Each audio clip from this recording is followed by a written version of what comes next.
I'm sure by now all of you have seen the video of Boeing Australia's Ghostbat CCA engaging and successfully destroying an airborne target while operating as a loyal wingman to a Royal Australian Air Force E-7 Alpha Wedgetail and FA-18 Foxtrot Super Hornet over the Woomera test range in South Australia. This successful test has monumental implications not just for the Australian industry, but for militaries all over the globe. But is that all this test was? A technology demonstration that might be a cool pub trivia fact in a decade? Like nuclear-tipped air-to-air missiles or aircraft carrier cruisers? Or is it the harbinger of the next major war? I certainly don't know the answer to that question, but I can guess. Hopefully after this video you can all formulate your own hypotheses and predictions in the comments below. Now, modern air combat is defined by networks, weapon engagement envelopes and risk management. Sensor range, inventory management and electronic warfare is king. Australia's MQ-28 Alpha Ghostbat UAV, officially designated a Cooperative Combat Aircraft or CCA, represents a fundamental shift in how the Royal Australian Air Force intends to fight in a contested airspace. Now, this video will address three questions. What is the Ghostbat? What does Cooperative Combat Aircraft actually mean in operational terms? How does the MQ-28 contribute to Australia's defence industry and sovereign capability? And finally, what is the likely future role of Ghostbat within the ADF and Allied Air Forces? The MQ-28 Alpha Ghostbat is a jet-powered, autonomous, uncrewed aircraft system designed to operate as part of a manned-unmanned team. It measures 38 feet long, or 11.7 meters for those of us in the civilized world, and is able to fly more than 2,000 nautical miles at Mach 0.9 to support crewed and uncrewed assets. It is not intended to be a remotely piloted drone in the traditional sense, nor is it a one-for-one replacement for crewed fighters. Instead, picture it more as a force multiplier. The term Cooperative Combat Aircraft is critical here. Cooperative means that the aircraft is designed to operate alongside and in coordination with crewed platforms, rather than independently. In practical terms, this involves autonomous formation flight, tactical data link sensor fusion and data sharing, human on-the-loop mission tasking directed by a human commander, distributed AI decision making within defined rules and authorities.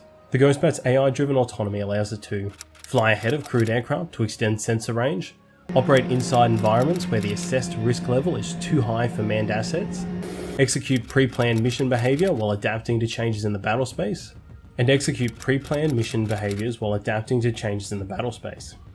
From a design perspective, the MQ-28 Alpha incorporates a modular mission payload architecture, mostly visible through its interchangeable nose section.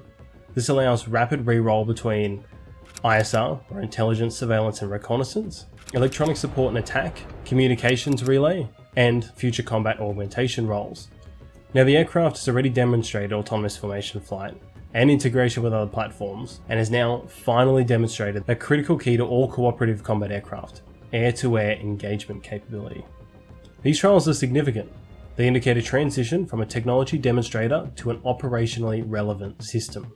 In doctrinal terms, Ghostbat supports distributed operations, complicates adversary targeting, and increases the survivability of high-value crewed assets. Tactically, the CCA will be providing third-party targeting for manned assets and baiting shots to wear down enemy inventory prior to a committed engagement. The MQ-28 is the first military aircraft to be designed, manufactured and flown in Australia in over 50 years. It is one of the most complex military aircraft ever designed, engineered and manufactured in Australia. Over 81 Australian companies are involved in the program, contributing to advanced composite structures, flight control systems, autonomous software, mission system integration, and digital engineering with model-based design. This is not simple, subcontracted production. Australian engineers are directly responsible for key enabling technologies, particularly in autonomy and systems integration. From a capability perspective, this strengthens Australia's sovereign defence industrial base in several ways. First, it reduces dependence on foreign primes for critical design knowledge. Second, it builds a workforce experienced in next-generation combat aviation systems. Third, it positions Australia as a contributor, not just a consumer, within allied capability development. Think AUKUS Pillar 2. Now, the Australian government has reinforced this by directly funding, to the tune of 1.4 billion Australian dollars, continued MQ-28 development, signalling long-term intent rather than a short-term technology demonstrator. This industrial depth also matters strategically. In a high-intensity conflict, access to upgrades, mission reprogramming, and rapid adaptation is as important as the platform itself. GhostBat gives Australia greater control over all of those processes. To understand GhostBat's future, it's important to place it within the RAF's broader force structure.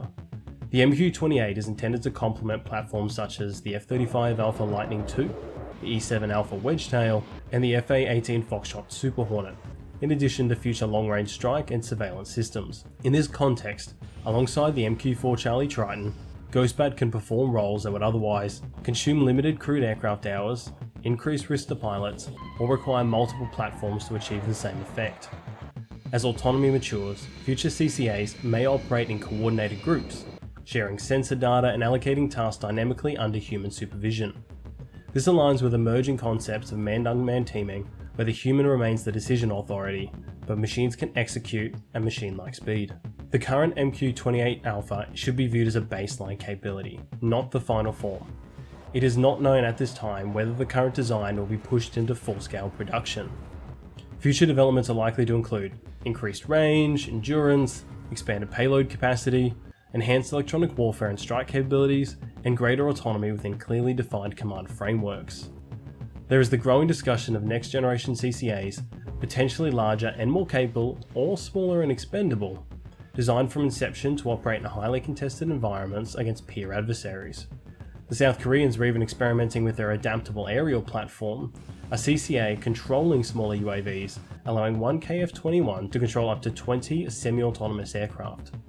Now, this reflects a broader trend in air combat, moving away from small numbers of exquisite platforms towards distributed, resilient force structures. It also sends a clear message. Australia intends to remain relevant in the development of future air combat, not merely operate what others design. The MQ-28 Alpha GhostBat is not just an uncrewed aircraft, it is a capability statement. It demonstrates how autonomy, industrial strength, and operational doctrine are converging to redefine air power. For the RAF, GhostBat is about risk management, force multiplication, and future readiness.